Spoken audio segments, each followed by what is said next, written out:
खबर रायबरेली से है, जहां रायबरेली में भाजपा 365 दिन काम करने वाली पार्टी है। पूर्व मंत्री वीरेंद्र तिवारी सरेनी विधानसभा का बूथ अध्यक्ष सम्मेलन हुआ संपन्न। लालगंज रायबरेली में सरेनी विधानसभा क्षेत्र के लालगंज में बुधवार को भारतीय जनता पार्टी का बूथ अध्यक्ष सम्मेलन बड़े उत्साह के साथ संपन्न हुआ।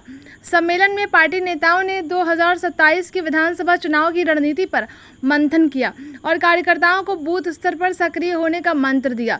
बीजेपी ही जनहित की सरकार दे सकती है।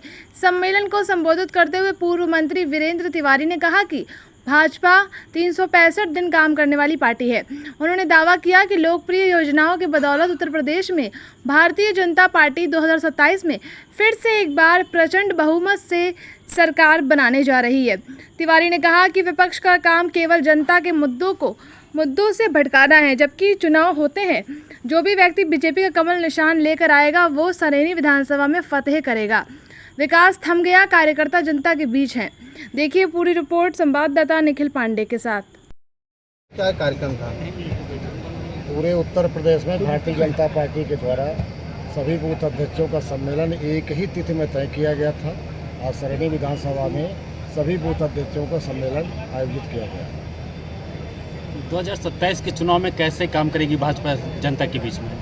भाजपा लगातार जनता के बीच काम करती है, हम लोग भी लगातार जनता के बीच में रहते हैं और आगामी चुनाव के दृष्टिकोण से बूथ अध्यक्षों का सत्यापन भी यहाँ पर होना था, स्तरीय निरीक्षण होना था। बूथ अध्यक्ष कौन सक्रिय है, कौन नहीं सक्रिय है। अगर आवश्यकता पड़ी कहीं बूथ पे कोई सक्रिय नहीं है, कोई बीमार हो गया, कोई दिक्कत में हो गया है, तो वहाँ दूसरे बूथ अध्यक्ष को चयनित करने के लिए पार्टी पूरी तैयारी कर रही कि बूथ हमारी जो विधानसभा का चुनाव होगा उसमें हम कार्यकर्ताओं की फौज के साथ मैदान में डटेंगे। हमारे बूथ अध्यक्ष आज इसी तैयारी के साथ यहाँ पर आए थे कि आगामी विधानसभा 27 में भाजपा सरेनी में पुनः कमल खिलाएगी, इसके लिए कार्यकर्ता तत्पर है। देश में अशांति करने का मैसेज दे रहे थे। प्रशासन के साथ साथ पुलिस के कितने लोग घायल हुए हैं, सैकड़ों लोग घायल हुए हैं। अखिलेश जी कह रहे हैं मंत्री इस्तीफा इसलिए दे रहे हैं कि उनका पोल खुल जाएगा कि कितना भ्रष्टाचार है। मंत्री के इस्तीफे का प्रश्न ही नहीं था। कल जब सीजेपी का धरना चल रहा था, धरने का नेतृत्व करता माननीय स्वास्थ्य मंत्री पूर्व राष्ट्रीय अध्यक्ष जेपी नड्डा से मिलने आए, वो संतुष्ट परसों हो गए थे और उसके बाद कांग्रेस को लगा कि मेरी तो जमीन पहले खिसकी हुई, तो अस्तित्व खितामत होता जा रहा है। उन्होंने संवैधानिक मर्यादाओं का जानबूझकर जानते उल्लंघन किया है। प्रधानमंत्री आवास पर धरना प्रदर्शन किया और उसी में अखिलेश यादव यूपी में अपनी ज़मीन बचाने के लिए कांग्रेस के धरने में राहुल गांधी के आमंत्रण पर वहाँ आए और केंद्रीय मंत्री श्री जितेंद्र सिंह जी गए, राहुल गांधी से धरना स्थल बात किया, उनकी मांग सुनी। उन्होंने कहा नीट मुद्दे पर और जिन मुद्दों पर सदन में चर्चा नहीं हो पाए, सदन चर्चा हम चाहते हैं। उन्होंने वापस जाकर पार्टी में बात करके फिर जाकर आश्वासन दिया धरना स्थल पर केंद्र सरकार, मोदी सरकार सदन में चर्चा करने को तैयार है, आपकी बात मानने को तैयार हो। तो राहुल गांधी उसमें पलट गए। अखिलेश यादव उसमें तब विषय आया कि हम धर्मेंद्र प्रधान का इस्तीफा चाहते हैं। धर्मेंद्र प्रधान इस्तीफा का कोई औचित्य नहीं था। प्रधानमंत्री ने कहा जो पेपर लीक हुआ है, छात्रों भविष्य खिलवाड़ करना महापाप है और ऐसा महापाप करने वालों के खिलाफ कार्रवाई हुई और आगे कार्रवाई होगी। कांग्रेस और सपा ये अपना अस्तित्व बचाए रखने के लिए बिना मतलब का आंदोलन करने का काम कर रहे हैं, देश को गुमराह करने का काम कर रहे हैं और संवैधानिक मर्यादाओं का उल्लंघन करने का काम कर रहे हैं। स्टार्ट करो।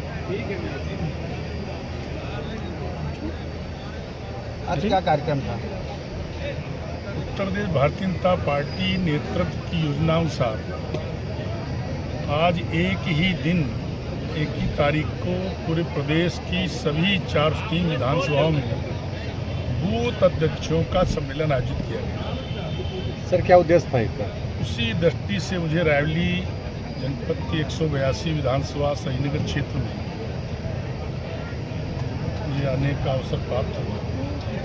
भारतीय जनता पार्टी निरंतर लगातार कार्यकर्ताओं को गतिशील सक्रिय करने वाली पार्टी है। भारतीय जनता पार्टी 365 दिन कार्य करने वाली पार्टी है। बाकी पार्टियां जब चुनाव आता है तो सक्रिय होती हैं, लेकिन भाजपा निरंतर गतिशीलता बनाते हुए कोई न कोई कार्यक्रम अभियान चलाती रहती है। चुनाव नवंबर दिसंबर में हो या फरवरी 27 में हो, भारतीय जनता पार्टी जो बूथों पर कार्यक्रम करती है, विभिन्न प्रकार के जो कार्यक्रम केंद्र से तय होते हैं उनका क्रियान्वयन धरातल पर बूथ पर ही होता है।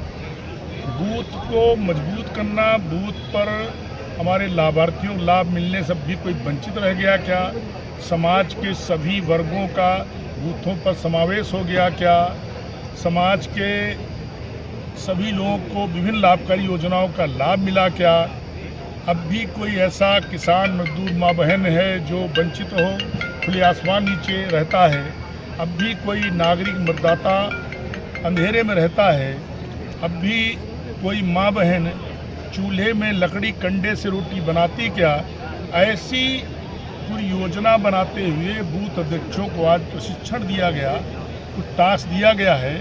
उसके अनुसार आने वाले समय में हमारे बूथ पर सभी पूर्व वर्तमान कार्यकर्ताओं की सूची बनाकर समाज के सभी वर्गों को जोड़ते हुए सभी को लाभ मिले, मोदी सरकार योगी सरकार योजनाओं का लाभ मिले।